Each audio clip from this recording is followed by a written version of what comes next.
Hello and welcome to Hymns for Worship and Inspiration. I'm Ralph Cullen. It has been my passion and my joy for most of my life to appreciate and also share the wonderful heritage that we've received by way of Christian hymnody. Never before in history have we had such a resource, and have we had such blessing and able to fulfill the scriptural commandment, sing psalms and hymns and spiritual songs. Why did the Apostle Paul tell us to do this? He says, so that the word of Christ may dwell in you richly.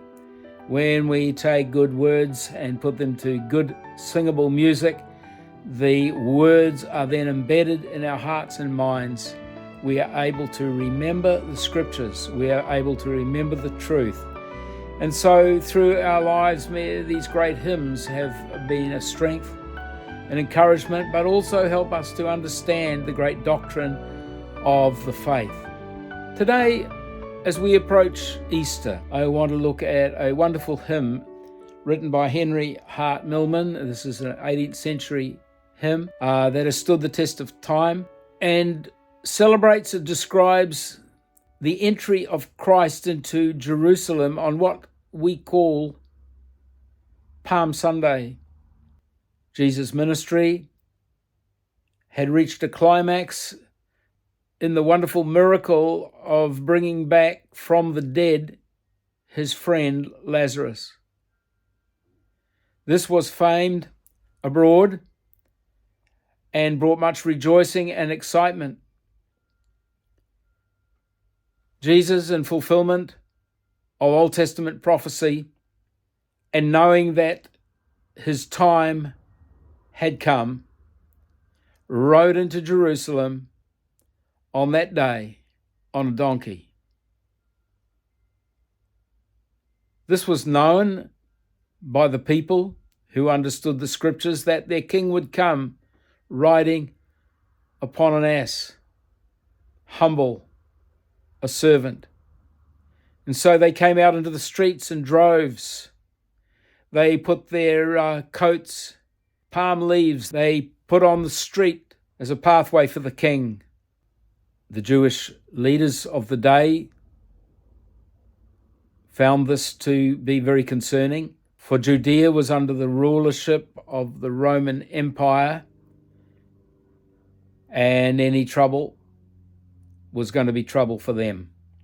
It wasn't long, not the least because Jesus, after his entry, immediately went to the temple and began to cleanse it, cast out money changers, and bring a word of judgment against Jerusalem. And we have the record in the Gospels of his prophecies concerning the near end of their age. The hosannas quickly turned to cries to crucify him, and within 4 or 5 days, the one who had been lauded as Son of David, King of Israel, was nailed to a cross. So the majestic and triumphal entry is expressed in this hymn in verse 2, right on in majesty, in lowly pomp, right on to die. O Christ, thy triumphs now begin, O captive death and conquered sin. As we continue through this hymn, the focus changes from the earth to heaven. And I love the way that the writer, Henry Milman, gives us a heavenly perspective. Now we're looking from God's perspective. The winged squadrons of the sky, the angels, look down with sad and wondering eyes. You know, the Bible says that the angels desired to look into these things which now are given to us. They never understood how, for a start, God could become man, how the second person of the eternal Trinity would take on human flesh, and for why? To become a propitiation, to become the satisfaction, to become the sacrifice for the sins of humanity. So they look with wondering eyes to see the approaching sacrifice. Then in verse 4, this fiercest strife is nigh, and the Father waits. I've always found this verse very, very moving. The Father waits. All of heaven waits. The Father is the only one who knows what's happening. The angels are wondering. The earth is holding its breath.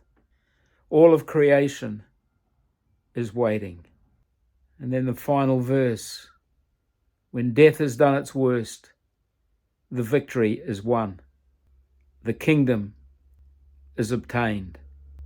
The obedience of the Son brings him to a place where he is afforded the highest name that heaven can afford. So take, O God, thy power and reign.